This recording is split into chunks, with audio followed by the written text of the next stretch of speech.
शरअ लकुम मिनद्दीनि मा वस्सा बिही नूहन वल्लज़ी औहयना इलैक। ये दीन सबका है। ऐ मोहम्मद सल्लल्लाहु अलैहि वसल्लम, मैंने आपको कोई नया दीन देकर नहीं भेजा है। मैंने इसी दीन को हजरत नूह को देकर भेजा था। नूह के बाद इब्राहिम को, मूसा को और ईसा को भी यही दीन देकर भेजा है।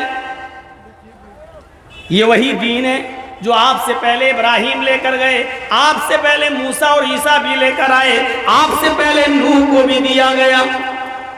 इसीलिए कुरान ने ये नहीं कहा आओ इस कुरान की तरफ, बल्कि कुरान ने ऐलान किया, कुल या अहलल किताबी तआलू इला कलिमतिन सवाइन बैनना व बैनकुम।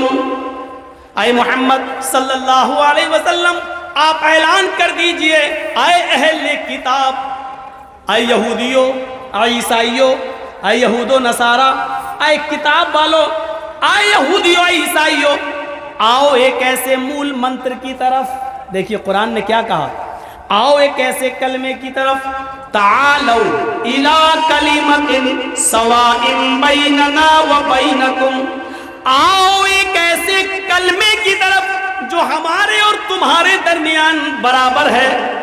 अल्लाह ने क्या कहा, ऐ ईसाइयों आओ एक ऐसे कलमे की तरफ, ऐ यहूदियों आओ एक ऐसे कलमे की तरफ जो हमारा और तुम्हारा बराबर है। यानी वो तुम्हारा भी कलमा है और हमारा भी कलमा है। देखिए कलमे की बुनियाद पर सारे मज़ाहिब एक हैं, हर मजहब का कलमा एक ही है, ला इलाहा इल्लल्लाह। नूह का भी यही कलमा था, ला इलाहा इल्लल्लाह। मूसा का भी यही कलमा था, ला इलाहा इल्लल्लाह। ईसा का भी यही कलमा था, ला इलाहा इल्लल्लाह। कलमे के पहले जुज में कोई तब्दीली नहीं हुई, तब्दीली कलमे के दूसरे जुज में हुई, वो भी उस हिसाब से जिस कौम के अंदर जो नबी गया उसका नाम लिया गया। नूह अलैहिस्सलाम ने कलमा पढ़ा तो क्या पढ़ा, ला इलाहा इल्लल्लाह नूह रसूलुल्लाह। मूसा अलैहिस्सलाम ने कलमा पढ़ा तो क्या पढ़ा, ला इलाहा इल्लल्लाह मूसा रसूलुल्लाह। ईसा अलैहिस्सलाम ने कलमा पढ़ा तो क्या पढ़ा, ला इलाहा इल्लल्लाह ईसा रसूलुल्लाह। और मुहम्मदुर रसूलुल्लाह ने कलमा अदा किया तो क्या कहा, ला इलाहा इल्लल्लाह मुहम्मदुर रसूलुल्लाह। यानी कलमे का पहला जुज अपनी जगह पर है, पहला जुज नहीं बदला गया, दूसरा जुज नबी के हिसाब से बदलता गया, पैगंबर के हिसाब से बदलता गया। कुरान ने कहा आओ एक ऐसे मूल मंत्र की तरफ, आओ एक ऐसे कलमे की तरफ जो हमारा और तुम्हारे दरमियान बराबर है। अगर आज हमने इन लोगों को ये बताया होता कि हमारा और तुम्हारा कलमा एक ही है तो आज हमें ये दिन नहीं देखना पड़ता। हमने अपने हिसाब से दीन को चलाने की कोशिश की है।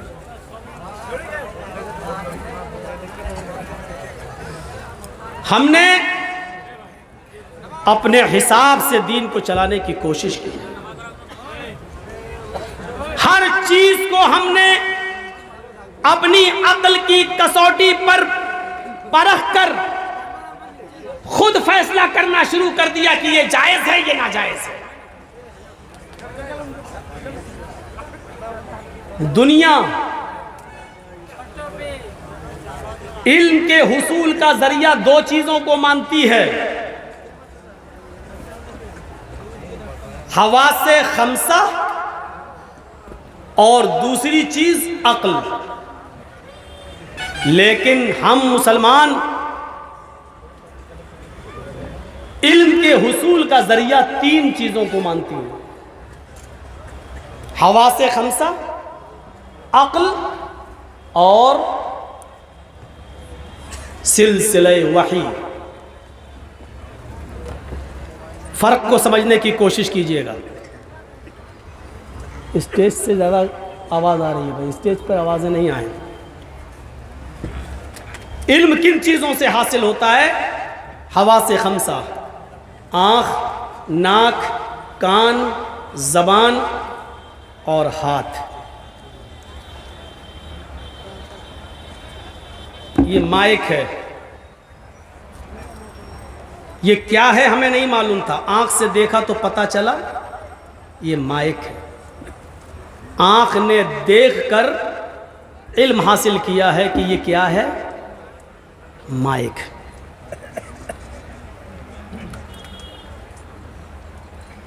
कुछ चीजें आंख से भी पता नहीं चलती। ये फल बिक रहा है, ये अच्छा है या बुरा, ताजा है या सड़ गया है, तो आप उसको उठाएंगे और उसको सूंघ कर देखेंगे।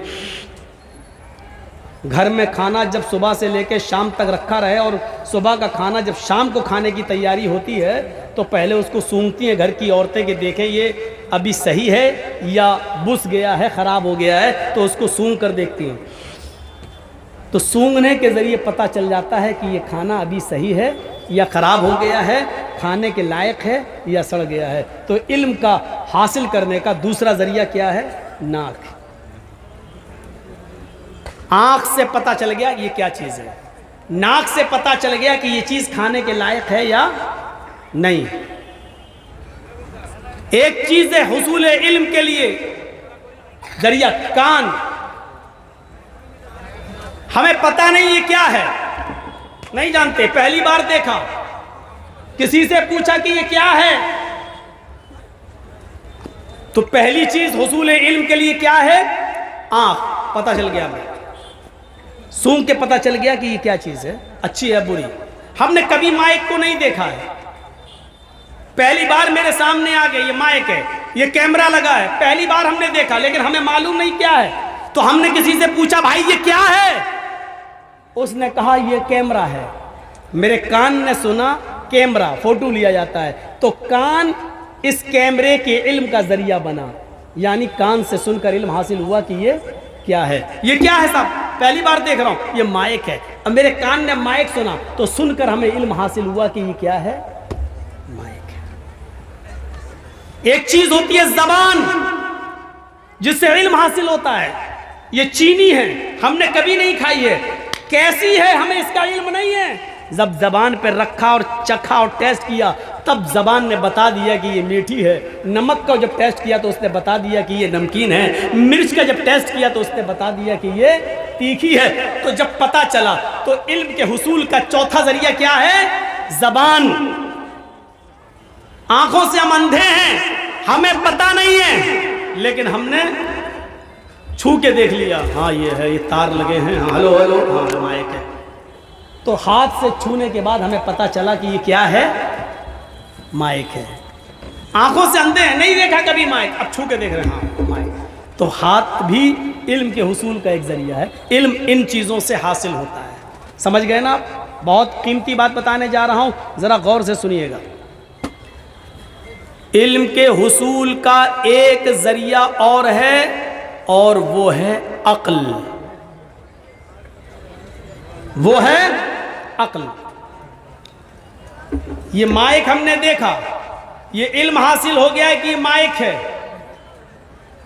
लेकिन इस माइक को देखने के बाद मेरी अक्ल में एक और इल्म आ गया है। वो इल्म ये आ गया है कि ये माइक, ये उसमें लगा हुआ रोल डंडा, और ये उसमें लगे हुए तार, और उसमें आने वाली तेज आवाज, ये जिसने भी बनाया है, बहरहाल इसका कोई बनाने वाला है, बगैर किसी बनाने वाले के ये अपने आप वजूद में नहीं आया।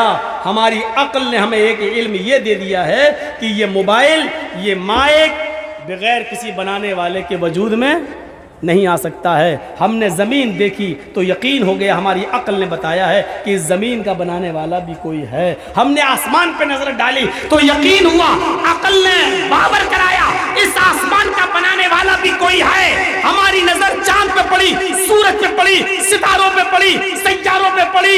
इन लोगों को इन चीजों को देखकर हमारी अक्ल ने गवाही दी है। इस बात का इल्म हमें हासिल हो गया है कि जब एक मामूली सी सुई और एक मैच बॉक्स, माचिस की डिब्बी बगैर किसी बनाने वाले के नहीं बन सकती, तो जमीन और आसमान, चांद, सितारे और सूरज और सैयारे भी बगैर किसी बनाने वाले के वजूद में नहीं आ सकते।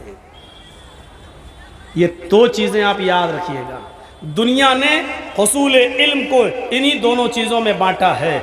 इसीलिए देख लीजिए, दुनिया में अब ये कानून बन रहा है, अक्ल जो चीज़ को जायज़ माने वो जायज़ है, और अक्ल जिस चीज़ को नाजायज़ माने वो नाजायज़ है। समझ रहे हैं ना? अमेरिका के अंदर एक कानून पास हुआ बरतानिया के अंदर बाकायदा तालियां बजी, वहाँ की असेंबली में, वहाँ के कोर्ट में, वहाँ के पार्लियामेंट के अंदर, और ये बिल पास किया गया बरतानिया के अंदर, इंग्लैंड के अंदर, हम जिन्स परस्ती जायज़ है। हम जिन्स परस्ती यानी लड़कों का लड़कों के साथ निकाह करना और लड़कियों का लड़कियों के साथ शादी करना, इस बिल को पास किया गया और इस बिल को बरतानिया में तालियों के साथ इसको पास किया गया और वहां के मर्द और औरतों ने तालियां बजाकर इस बिल को पास कराया। उन्होंने कहा कि अगर लड़का लड़के के साथ रहना चाहता है तो अक्ल कहती है इसमें कोई बुराई नहीं, उन दोनों की मर्जी है, वो रह सकते हैं। अगर लड़की लड़की के साथ रहना चाहे तो अक्ल कहती है कि किसी की पर्सनल जिंदगी में इंटरफेयर मत करो, मुदाखलत मत करो। अगर लड़की किसी लड़की के साथ रहना चाहती है तो इसमें बुराई क्या है? अक्ल के हिसाब से कोई चीज़ गलत नहीं है। ये बिल तालियों में पास हुआ है। इसीलिए मैं कहना चाहता हूं कि हुसूल इल्म का जरिया आँख है, नाक है, कान है, जबान है, हाथ है, लेकिन माफ कीजिएगा, आँख का एक दायरा होता है देखने का, कान का एक दायरा होता है सुनने का। मेरे सामने कितने लोग बैठे हुए हैं, ये आँख देख रही है, लेकिन मेरे पीछे जो पर्दा पड़ा हुआ है, इस पर्दे के पीछे कितने लोग हैं और कितना बड़ा खेत है, उस खेत के अंदर कौन सी चीज बोई गई है, ये मेरी आंखें नहीं देख रही हैं। आंख के देखने का एक दायरा है। मैं बोल रहा हूं, मेरी आवाज यहां सुनाई दे रही है आप तक, लेकिन मेरे बोलने की आवाज इस वक्त साहिबगंज नहीं जा रही है। आपके कान यहां बैठकर सुन रहे हैं, लेकिन जो लोग साहिबगंज में हैं, जो लोग पाकुड़ में हैं, वो मेरी आवाज़ नहीं सुन रहे हैं। यानी कान के सुनने की एक ताकत है, वो मुश्किल से 1 किलोमीटर और 2 किलोमीटर तक की आवाज़ सुन सकता है, लेकिन इटावा में कौन चीख रहा है, लखनऊ में कौन बोल रहा है, उसकी आवाज़ आप लोग नहीं सुन सकते। और मैं यहाँ जो बोल रहा हूँ बगैर आले के, अब मोबाइल पे मत कहिए हम यहाँ से हेलो कहते हैं, यहाँ से बैठे बैठे हेलो कहोगे तो अमेरिका भी सुन लेगा। हम बगैर आले के, माइक भी बंद कर दो और चिल्लाएं तो हमारी आवाज़ अभी मंडरों तक भी नहीं जाएगी, हमारी आवाज़ अभी आपके साहिबगंज तक भी नहीं जाएगी, पीरपैंती तक नहीं जाएगी। आपके कान में उतनी ताकत नहीं है, आपकी आंख में इतनी ताकत नहीं है कि 1-2 किलोमीटर से दूर की कोई चीज देख सके। इसी तरीके से आपकी अकल पर भी, अकल का भी एक दायरा है। हर चीज को आप अपनी अकल से सोचेंगे, हर चीज को अगर आप अकल की कसौटी पर रखेंगे तो मेरे भाइयों जरूरी नहीं कि आपकी अकल सही जवाब दे, आपकी अकल सही जवाब दे, ये जरूरी नहीं, क्योंकि अकल का भी एक दायरा होता है। और जहां अकल सोचने का काम खत्म कर देती है, वहां इल्म के हुसूल का तीसरा जरिया है वही इलाही। कोई आदमी ये ना कहे कि यार इस्लाम ने ये हुक्म कैसे दे दिया, मेरी अकल में नहीं आ रहा है।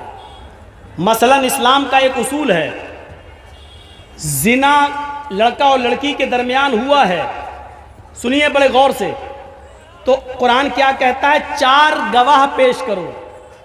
अगर किसी ने किसी को जिना करते हुए देखा है तो 4 गवाह पेश करो। कुरान ने क्या कहा, 4 गवाह। और अगर 4 गवाह पेश नहीं कर सके तो तुम झूठे माने जाओगे, अगरचे तुमने सही देखा है लेकिन फिर भी झूठे माने जाओगे। कितने गवाह मांगे हैं कुरान ने? 4। लेकिन कत्ल के लिए कितने गवाह मांगे हैं? 2। अगर किसी ने कत्ल किया है, किसी को मारा है, तो उसके लिए 2 गवाही चाहिए, 2 लोगों की। वो ये कहें कि मैंने अपनी आंख से देखा है, जबकि अकल कहती है कि कत्ल ज्यादा बड़ा गुनाह है, जिना उसके बाद। जिना और कत्ल में सबसे बड़ा गुनाह कौन सा है? कत्ल। और कत्ल के बाद नंबर आता है जिना का। तो अकल ये कहती है कत्ल के लिए ज्यादा गवाह होना चाहिए और जिना के लिए कम गवाह होना चाहिए, लेकिन यहां उल्टी बात है। कत्ल के लिए 2 गवाह चाहिए और जिना के लिए 4 गवाह चाहिए। अब कोई आदमी ये कहे कि हमारी अकल में नहीं, रीजन क्या है पता नहीं चल रहा है, आखिर ऐसा क्यों कहा गया है? अरे जब तुम्हारी अकल ने काम करना बंद कर दिया तभी तो ये वही उतरी है, तभी तो ये बताया गया है कि 4 गवाह कत्ल के लिए चाहिए और कत्ल के लिए 2 गवाह और जिना के लिए 4 गवाह चाहिए। अब रीजन तलाश मत करो, क्योंकि तुम्हारी अकल का दायरा इतना वसी नहीं कि तुम इसको समझ सको। अल्लाह ने जो हुक्म दिया बस उस पर आमन्ना और सद्दकना कह दो। तुम अकल पर उतना जोर मत दो कि ऐसा क्यों हुआ है। आप ऐसा अगर सोच रहे हो कि ऐसा क्यों किया, ऐसा क्यों कहा कुरान ने, ऐसा क्यों कहा अल्लाह ने, तो आप समझ लो कि आप यहां से बैठे बैठे इटावा की चीज देखने की कोशिश कर रहे हो जो आपकी आंख की ताकत नहीं है। आप अपनी अकल से वो चीज सोच रहे हो जो आपके दायरे अकल में नहीं आई है। बहुत गौर से सुन लीजिए मेरी बात। अकल का भी एक दायरा होता है। हर चीज को अकल की कसौटी पर रखकर जायज और नाजायज का फतवा आप नहीं दे सकते। कितने ऐसा क्यों हो गया है? हर आदमी की अकल अपने हिसाब से चल भी नहीं सकती। आप देख लीजिए, जहांगीरपुरी के अंदर जुलूस निकले, फिर उसके बाद में पत्थरबाजी हुई, उसके बाद बुलडोजर चला दिए गए। अकल कहती है कि नाजायज अतिक्रमण को हटाया गया है, यह कहा गया है, मस्जिद का दरवाजा तोड़ दिया गया है, लेकिन मंदिर तक पहुंचते पहुंचते बुलडोजर रुक जाता है और क्या कहा जाता है कि सुप्रीम कोर्ट का ऑर्डर आ गया है इसलिए मैंने नहीं तोड़ा है। ये भी अक्ल कहती है। और ये भी अक्ल कहती है कि नाजायज अतिक्रमण सिर्फ मुसलमानों की बस्तियों ही में है क्या, और दूसरी बस्तियों में, दलितों और आदिवासियों की बस्तियों में नहीं दिखाई दे रहा है? सिर्फ मुसलमानों की बस्तियों ही में क्यों अतिक्रमण हटाया जा रहा है? अक्ल ये भी कहती है अगर हर आदमी को उसकी अक्ल के मुताबिक चलने की इजाजत दे दी जाए तो माफ कीजिएगा, एक आदमी की अकल कुछ और कहती है और दूसरे आदमी की अकल कुछ और कहती है, फिर दुनिया में निज़ाम चल ही नहीं सकता। इसलिए दुनिया के निज़ाम को चलाना है तो वही इलाही के ज़रिए, कुरान और हदीस के उसूल के ज़रिए